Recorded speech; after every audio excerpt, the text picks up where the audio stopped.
Hello again everyone, welcome back to ptet.chemistry channel. So in this tutorial video, I'll be going through this practical video where it'll be on a sodium thiosulfate. So sodium thiosulfate is Na2H2O3. It contains this thiosulfate anion, which is H2O3 2-. This is what you call a thiosulfate. And that is a very common reagent that will react with iodine. So iodine there is iodine 0 oxidation number, and it will give you this sodium, I forgot what is this called already, but it definitely have S4O62-. So in that regards you have S2O3 2- going to S4O62-, and you could see that this is a 2 multiple of that, so I put a 2 in front. In doing so, I have a -2 times 2, I have a -4, but I have a -2 on the right, so I need to add 2 more electrons there. And it is the iodine that will gain the electrons to give you the iodide, and in so doing, you could see the redox reaction consisting of the 2 electrons on the left and the 2 electrons on the right. You can add these 2 equations together. They add up in this exact ratio: 2 of thiosulfate, 1 of iodine, giving you 1 of these and 2 of iodide there. So in these questions, so the iodine was produced by reacting chlorine with Ki, giving you all of the iodine. So all the iodine comes from the Ki here, but then we use aqueous potassium iodide, blah blah blah. I have a feeling that the Ki here, it was not told to us. We could have used excess of it, or we could have used limiting amount of it, but I guess the idea here is that all the iodine comes from here, and this iodine further reacts with sodium thiosulfate in your titration, and you are going to use starch as an indicator. This is a very popular titration. You use starch in biology food tests. You use iodine in biology food tests to test for starch, iodine, and then you put a little bit of starch. If iodine is present, then you get a blue-black coloration. Here we're doing the opposite of what you will see in a biology food test practical. We have the presence of iodine, we add a little bit of starch into it, and that will turn blue-black. And when all the iodine is consumed, when there's no more iodine, it's turned into iodide. Iodide doesn't react with the starch. You don't get the blue-black coloration. So the blue-black coloration indicates the presence of iodine. If all the iodine is used up, the last bit of iodine is used up, 1 drop of sodium thiosulfate will result in all the iodine used up, and therefore it will go to colorless without the blue-black anymore. So P here is your aqueous solution of iodine produced by mixing this 50 cm³ of chlorine water and also 200 cm³ of Ki. So in doing so, they also told you that there's an excess. So this one is limiting, so it's completely used up. So we have 250 cm³ solutions altogether there, all right? And we put Q, which is the sodium thiosulfate, in the burette. We pipette out. So in this practical, in our lab, at least in the lab that I'm teaching in, we use 25.0 cm³ pipette, so PIPETTE. So this is a fixed amount. It's a pretty accurate amount that can be measured. That can be measured with burette as well, but this is what you use in titration. You decide to use pipette out this volume. And pipette is quite particular in the sense that it cannot pipette out like 25.4 or 23.6 cm³ or something like that. That is the job of a burette there. Okay, we're going to add Q from the burette until the initial red-brown color. This is a color of iodine aqueous. Do not get confused. This is part of Year 9 redox changes topic in this 14 to 16 years old IGCSE, GCSE or all-level curriculum. Redox changes, you learned the iodide. Iodide is a very good reducing agent. It's colorless, and when it acts as a reducing agent, it will form iodine, which will go to this red-brown color here. Okay, but in this titration, we're going the opposite way. The iodine is going to iodide, so this color will fade to pale yellow because it gets diluted. You are trying to remove the iodine with the thiosulfate, so there's less and less iodine. That's why it turned pale yellow. Then you add a few drops of the starch indicator, and it will give you a dark blue-black solution straight away, just like your test in biology for the presence of iodine. For the presence of starch using iodine. Now continue adding Q from the burette slowly until 1 drop of it causes it to disappear, leaving a colorless solution. So that will be your end point. So your end point is going from this blue-black coloration only because iodine is present at the beginning, and then you're producing iodide, which doesn't give you the blue-black coloration. Always read the questions. Are you starting from iodide or are you starting from iodine? So here the color changes from the blue-black in the presence of starch to colorless in the presence of starch, because this is no longer iodine. So I already done this titration, and I'll show you the experimental video in the next bit of this video. I'm just gonna quickly rinse my burette. So by closing the tab at the bottom so that they don't leak, I'm gonna roll it around. But remember to always open the tab to allow a bit of distilled water to run through for your washing.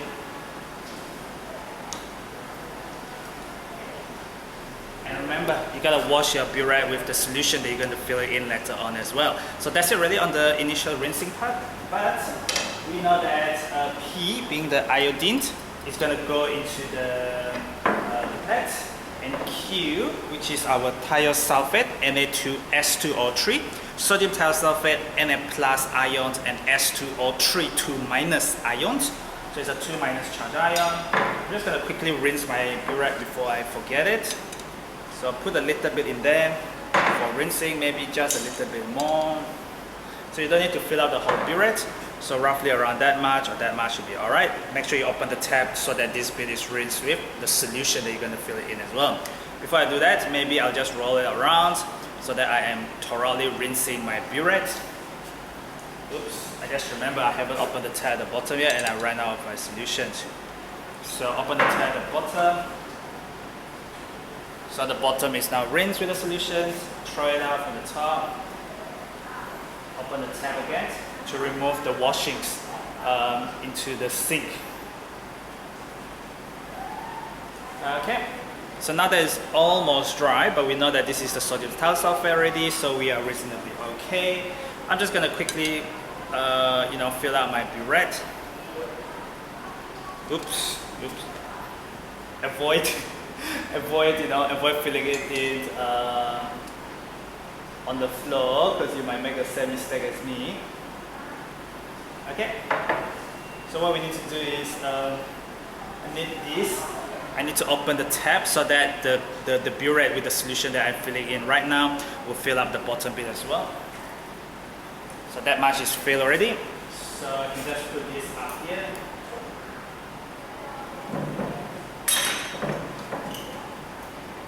Okay, so just give me a minute. I just need to go grab a towel. So I made a bit of a mess. My burette is a bit wet at the moment, so I do not want it to, affect my reading or whatever later on. So I'll leave this be for the time being. I have my conical flask, so I just need to rinse it with a little bit of distilled water. By right, you can wash it with tap water and then just rinse it with distilled water. Entirely okay. It's okay to have water left over in the conical flask, because whatever you pipette out is going to be an exact amount that's going to go into the conical flask. So it doesn't matter if your conical flask is not dry or it's got some water in it, because it will not affect the mole of what you pipette into the conical flask, and therefore it should not affect what you have from your burette tighter. So I haven't rinsed my pipette with the iodine yet. So this is a pipette and this is a pipette filler. So what we're going to do really is I'm just going to suck out a little bit of this. So as I suck out a little bit of this, you can see it is brown in solution. I don't need a lot of it, but I just need to do rinsing. So I'm just swirling it around.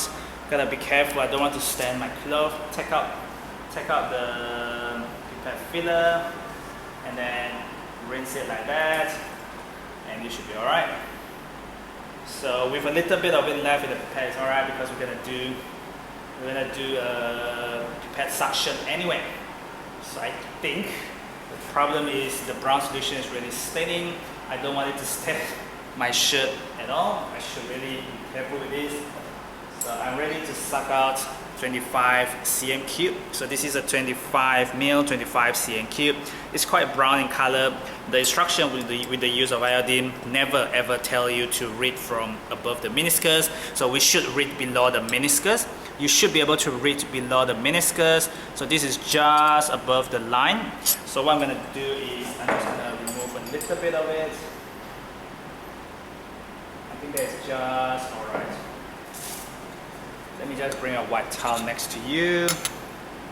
Hope you can see the line there. There's like a red line. We are reading below the meniscus because the questions in this kind of titration, they never ever tell you to read above the meniscus. It's not a KMNO4. This is a starch indicator for iodine thiosulfate experiment. You read below the meniscus even for this pipette reading when we pipette out the iodine, which is brown in solution.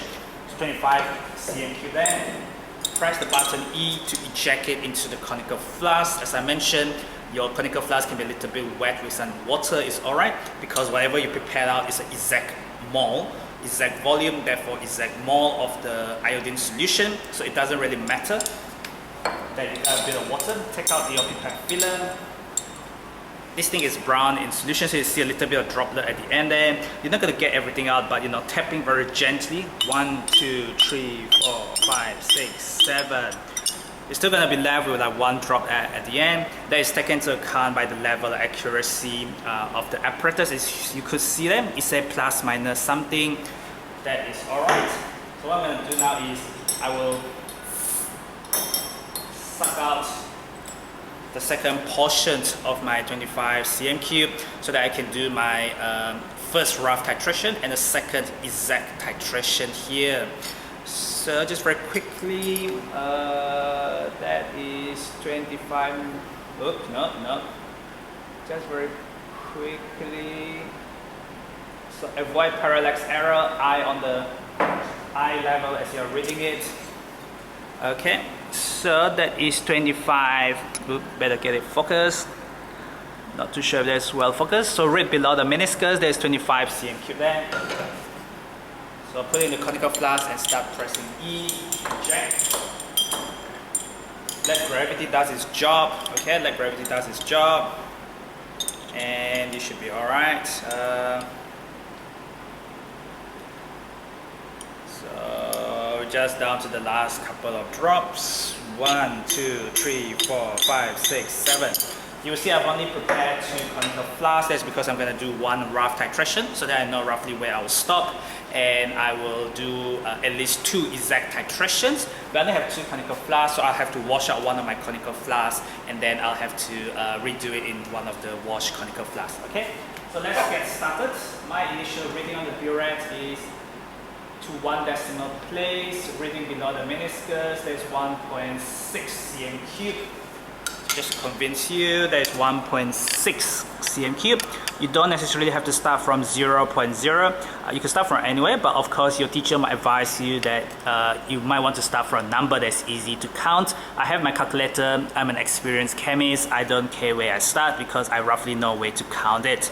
So that one again is 1. This is a bit tricky. It's now 1.5 cm cube. Maybe it's 1.5 cm cube then. Okay, but this being my first titration, there is my first titration. Rough titration shouldn't matter that much. So 1.5 cm cube. In a titration, you will have a table like this where you have final volume, initial volume.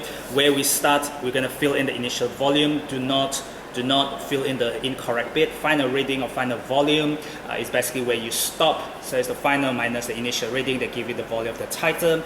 Everything, the Burettes reading has to be to 1 decimal place for IGCSE, GCSE or all level, the 14 to 16 years old curriculum. Okay. So what I'm going to do is I'm just going to write on a piece of blank paper. So what I have is initial reading or initial volume, and then my initial volume just now was 1.5. My final volume, well, yet to be seen actually. So I have something like this. But of course, in the real exam, you will have the actual question sheet to fill it in. Without further ado, let's get started on the practical. So I've got a white towel at the bottom here. Let me just move my camera around. Okay, I've got a white towel here so that I could see my color change better. I'm doing a rough titration, And they did say that we want to add a starch indicator. So a starch is this kind of like cloudy, colorless solution. In the presence of iodine, it will turn the solution blue-black. That's the test for starch in food, in biology.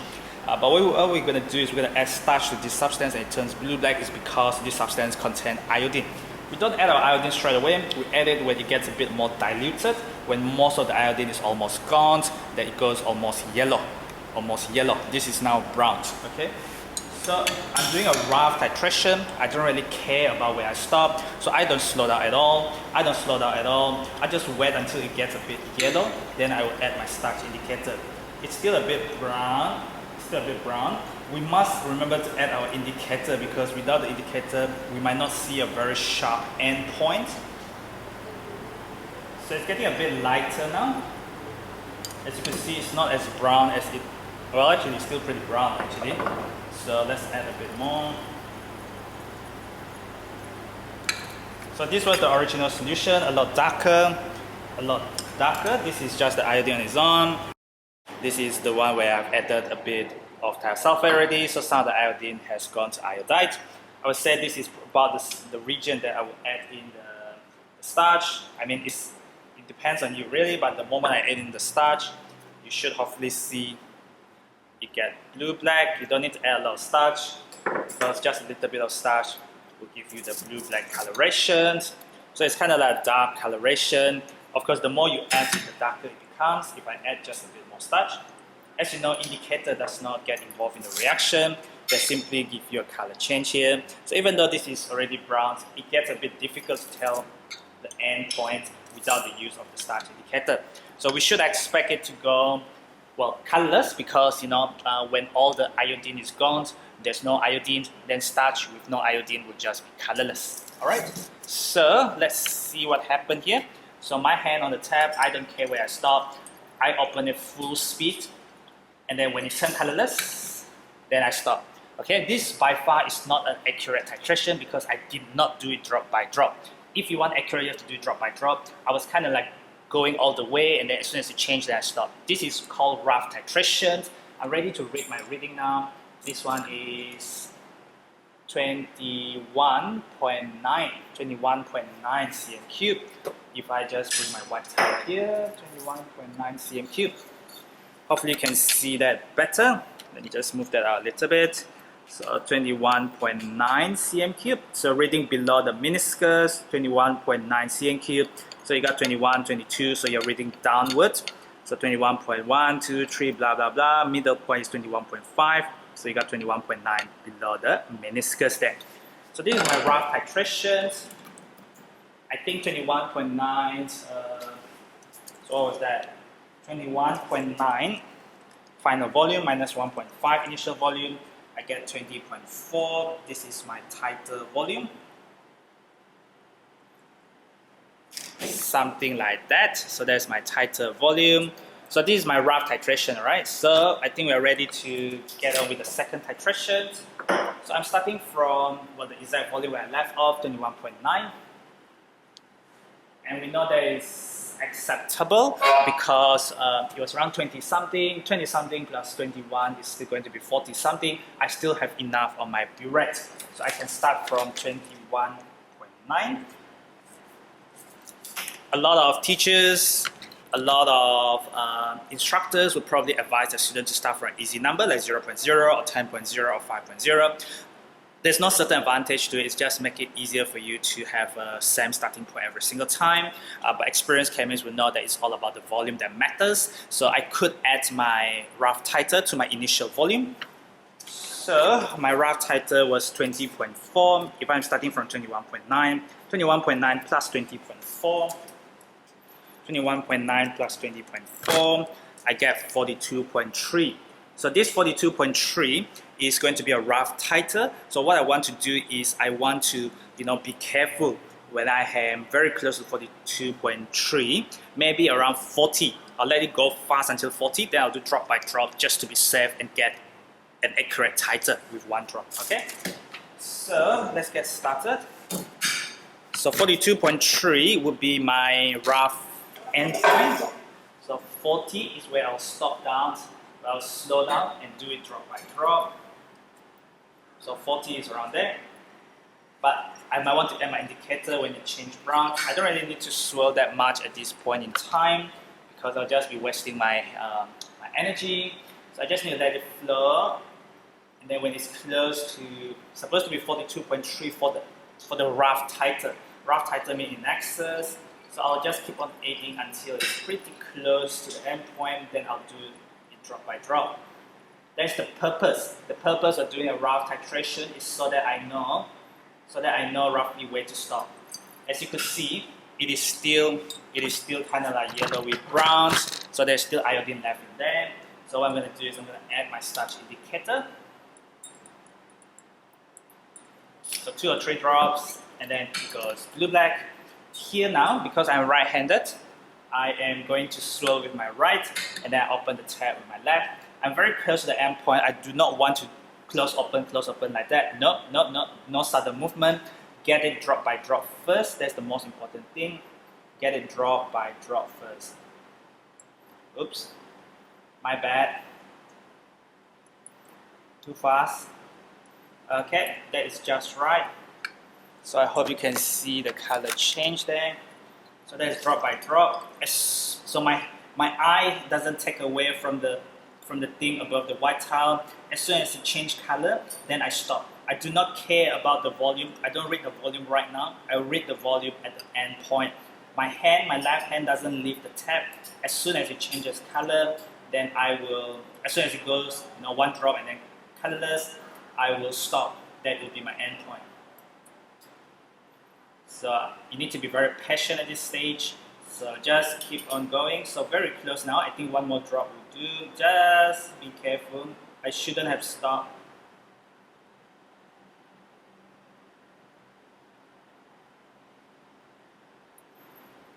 There you go. One drop and it went colorless. Just one extra drop and it went colorless. I shouldn't have stopped just now. I should have let it go all the way drop by drop until it changes, only then when I stop. Okay? Now I'm ready to read the reading of the Burettes. So there's my endpoint, there's my accurate endpoint. I knew it was accurate because I did it drop by drop. So, oops, I don't want to zoom in. So that is 41.9 cm cube. You should hopefully see that, 41.9 cm cube. Let me just twist it around. So 41 on top there, 41.9 if you read below the meniscus there. Okay, 41.9 cm cube. So what do I have then? 41.9 for my final title, minus 21.9. This is what my calculator showed me, 41.9 minus 21.9. This is what your calculator will show you. If you write this down as 20, you will have made a mistake because your calculator cannot think on your behalf. It's still a Burette title. It has to be to 1 decimal place, at least for this 14 to 16 years old, all-level IGCSE, GCSE curriculum. And if you're doing A-levels, you will have to do this to 2 decimal place. Anyway, let's refill our Burette a little bit with this Thiosulfate colorless solution.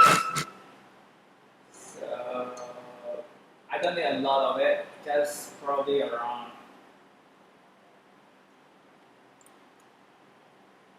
So I could fill it up to around 21, 22, and then give or take, just now my exact title was around 20, so I will have enough anyway, okay? So I'm just going to quickly wash my conical flask because remember, we can just wash it with this, tap water first. So I'm just going to wash it with tap water, so throw it on the sink.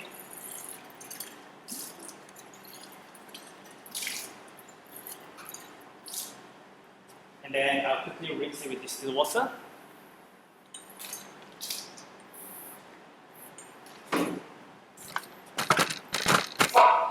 So what happened now is, let's just pipette out what we need.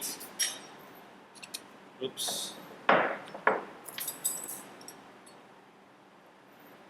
So doing our second exact title, which is essential. I think I've got a bit of air inside actually.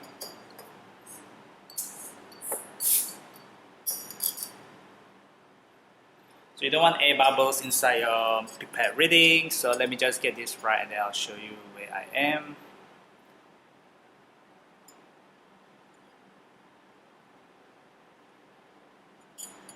Oh no.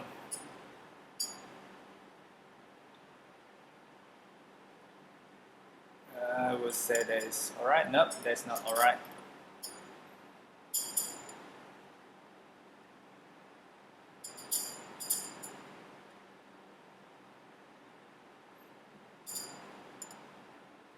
But this one is a bit annoying because it keeps giving me some air bubbles. Okay, so there's 25 ml, 25 cm cube there, just below the meniscus. Hope that convinced you. I've got a bit of water left in there, but it's okay. Remember that a little bit of water will not affect the accurate mole of the substance that we prepared out.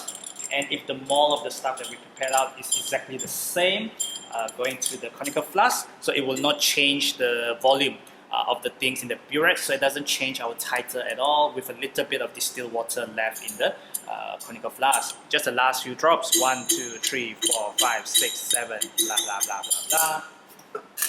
Okay, where do I start? I start from 22.0. So don't have a white towel all the time, but I start from 22.0 cm cube. So give or take 22.0. So my second titer should be as exact. Sorry, my third titer should be the same as the second because I'm a competent chemist. I'm expecting plus 20. 20 plus that should be 42.0. 42.0 because of the 1 decimal place accuracy of Burette. So I need to be careful when I reach 41 and do it drop by drop from there, just to be safe. And don't forget to add your starch indicator at the end. So where is 41? Yeah, 41 is here. So 41 is there. We're just gonna zoom in a little bit.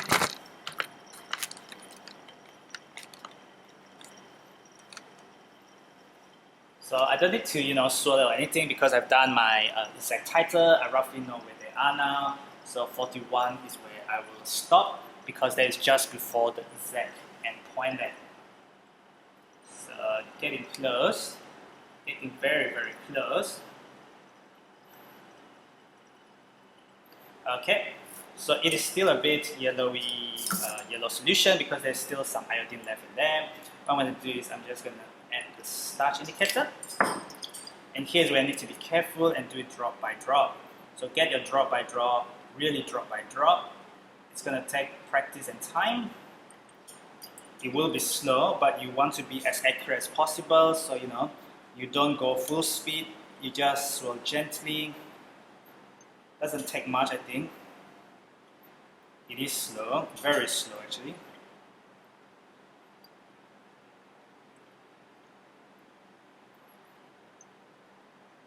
So eyes, do not take your eyes off the conical flask. Don't even bother with the reading because you are doing exact titer, so you can read the reading later on when you reach the end point. And don't take your hands off the tap as well. So one hand on the tap and one hand swirling. You don't need to swirl that strong, but one drop will give you the color change. I think the next drop should give me the color change. So pretty sharp, and then I stop straight away. Okay. So now I'm going to reach my end point. Is 41.0. So, sorry, no, not 41, 42.0, okay? Am I correct, 42.0? Give or take, actually that's 42.1 to be honest, 42.1. Oops, let me just zoom that out. So, I have lost a bit of accuracy, so that's 41, that's 42. So that should be 42.1. You might read as like 42.2, but I read it as 42.1 cm cube just now. So that was 42.1 cm cube. And that is not as exact as we get it to be. That give me 20.1. So what I've gotten is my rough titer. My rough titer was not drop by drop. It can never be exact. My exact titer got to be lesser than the rough titer because I did not do this exactly. As you can see, the exact titers, they are pretty accurate to each other. Acceptable margin is plus 0.2 cm cube. This is an error margin. We do not want to have error, 0.2 cm cube difference. We do not want that. We want it to be as exact as possible. In fact, we want zero difference. If we are a competent chemist, we should get them to be as exact as possible. But clearly I'm not very competent, hence I have got a bit of a difference, and we're only human, so we can obviously make mistakes with a little bit of 1 drop or 2 drops, but it should be within the acceptable margin of error, as you would know if you have done enough alternative to practical as well as practical paper. Okay, so I'm back. So based on the experimental results that I did the first titration. I started from 1.5 and I got 21.9 for my rough titration. So I always make it a habit of doing a rough titration, and a rough titration is not exact titer. It's so that I know roughly where I am going to get my exact titer. And I show you in the experimental bit of this tutorial video that I actually did 2 more exact titer. And of course, me being human and me being not a very competent chemist, I couldn't get them to be as exact as possible. Well, I mean, I was being exact as I could, but I still make a bit of mistake. And you can see that my accurate titers are still within, well, they are not exactly the same, but as you know, you're allowed up to 0.2 cm³ error margin. Is an error margin. We obviously want to try and reduce this error margin all the way to 0 when we are doing our real experiment. But in GCSE, IGCSE, all level curriculum, you know that this is the maximum allowed error margin. So within experimental error, I will put these 2 as my exact titer. I don't include my rough titer because this was when I just free flow it so that I roughly know where my exact titer would be. So using these titers, the average volume of Q, I always make it a habit of, showing the average calculation as well. And this will teach you about the use of bracket. When you are about to press a calculator, put a bracket so that you are not going to mess up your calculation. I've just got 2 exact titers, so I just add them out and divide by 2. If you got 3 exact titers, they are within this error margin. You add all 3 and then you divide by 3. So it depends on how many readings that you have tick as your best titer. So my calculator show me 20.05. If you put that down, you will have messed up. According to your readings in the Burettes in the table, they are all to 1 decimal place. So even your average has to be rounded up to 1 decimal place for your Burettes average reading. The volume of PUs, that was what you prepared out. We have prepared out 25.0 and not 25 cm³ according to the accuracy of that prepared there. Okay, so 20.1 cm³ for Q. So 20.1 cm³ for Q, which is the sodium thiosulfate. Always read the question, all right? So we are given the concentration of these. We want the moles of the sodium thiosulfate, so the mole of the Na2S2O3. So this is a solution chemistry. So what you use was solution, something dissolved in water, N equal to C times V. What is very important that even year 9 student would know is that these are concentration in mole per dm³. And you have to multiply that by the volume in dm³. And we know that 1 dm³ is 1000 cm³. So if you convert 1 cm³, you need to divide by 1000 in order to convert that to dm³ there. So our concentration is 0.0230 mole per dm³. I make it a point that when I multiply this by cm³, I divide by 1000. This will convert this to dm³, and this will give me my answer. I also make it a point that whenever I'm writing a working for my calculation, I will always complete it as part of my final answer. Okay, I don't just show the working and then leave it halfway. I will convert this to 3 significant figure based on the accuracy in the data here. So the concentration given here is 1, 2, and 3 significant figure. What am I doing? So 1, 2, and 3 significant figure. This was 1, 2, and 3 significant figure. It is appropriate to round up your answer to 3 sig fig only because the data given in the question were to 3 significant figure. Now using your answer from B, so this kind of practical question always try and guide you. You want the moles of iodine in the volume of PUs for the titration. So this was the P, this was the iodine, this was what you prepared out. So we don't know the mole there because we don't know the concentration. We know the volume, but we want the mole. So in our titration, we have the sodium thiosulfate and the iodine there. So the mole of iodine is to the mole of the sodium thiosulfate. We label it like that. From the balance equation, 1 mole of iodine reacts with 2 mole of thiosulfate. And then on the far right, this is the mole of iodine that actually react. So the actual mole of the iodine reacted with the actual mole of sodium thiosulfate, the answer from part B. So that's 4.62 times 10 to the minus 4 there. I'm going to bring that up there. I don't change this thing on the left because I just want this as the subject of formula, so I don't change this at all. So do not always assume you have to do cross multiply. Here I'm just moving the denominator, the one down there, all the way up there. So keep the half there. You will see it's just half time 4.62 times 10 to the minus 4. Follow the math very carefully, and you will do just fine if you follow the math carefully there. Okay, so what does this give me? I just do my final answer divided by 2, and I get 2.31 times 10 to the minus 4 mole. This is again to trace significant figure. So we're letting the question guide us, yeah? So using your answer from C, so the previous answer, which was the mole of the iodine, calculate the mole of iodine in 250 cm³ of P. So remember, this is your 250 cm³ of P. This is your iodine aqueous, the reddish brown color in solution. And you just take out 25 cm³, pipette out the brown solution in a conical flask. So here, you just take it out from the solution, so the concentration is the same. If the concentration is the same, you can say that the mole of the solution is directly proportional to the volume of the solution. This is just mathematics, all right? And because of that, we can say in 25 cm³ of P, we have 2.31 times 10 to the power minus 4 mole of the iodine. This was the mole of the iodine.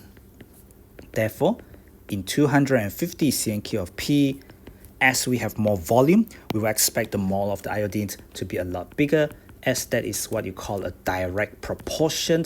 And we are referring to this diagram where we take it out in a pipette. It's not always the case because sometimes this can go in the burette, but you know how to read the questions. So I do believe that you understand what I'm talking about there. Okay, so I get 2.31 times 10 to the minus 3 mole there. Of course, you know, I can just show my working there. So there is 3 significant figure. Using an answer from D, so I already got the mole of iodine here. This is in the 250 cm³. Because remember how you got the 250 cm³ here? It was from the 50 cm³ of chlorine and 200 cm³ of Ki, which was in excess. If you read the question carefully, where was it? Oh, there it is, 50 cm³ of chlorine, 200 cm³ of potassium iodide. That was what you mix up in order to give you your 250 cm³. So whatever iodine that you have in here, they wouldn't have come from the Ki because this is in excess. And what do they want? They want the mole of chlorine. So as you could see, the mole of chlorine is equal to the mole of iodine, as that is 1 mole is to 1 mole there. So the ratio is definitely 1:1. I could have gotten this divided by the mole of iodine is 1/1. And you have gotten this relationship, which is true there. So you know that's going to be exact to the answer that we've gotten in the last part, the whole thing in the 250 cm³ there. So there's just 2.31 times 10 to the minus 3, talking about mole ratio, year 9 mole calculation. Now the next bit, I want the mass in gram of the chlorine in 1 dm³ of the chlorine water. So this is Cl2 aqueous, and you know the formula is like that because they didn't lie to you. You know that chlorine is a diatomic molecule. They never lie to you. The formula is just there, Cl2. So the first thing we do is the MR of Cl2, because you are never ever given periodic table, not in this paper 3 practical or paper 4 alternative to practical. You will not have access to periodic table at all. Hence, they've given you this data here. Now they want the mass in 1 dm³. So they want the mass, which is gram in dm³. So actually what they want is gram per dm³. If you think about your formula, you know that mole equal to mass over mr. So the mass is in gram, the mr is in gram per gram per mole.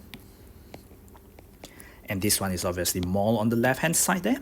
So what we do is we can divide by dm³ both sides, because my memory is pretty limited.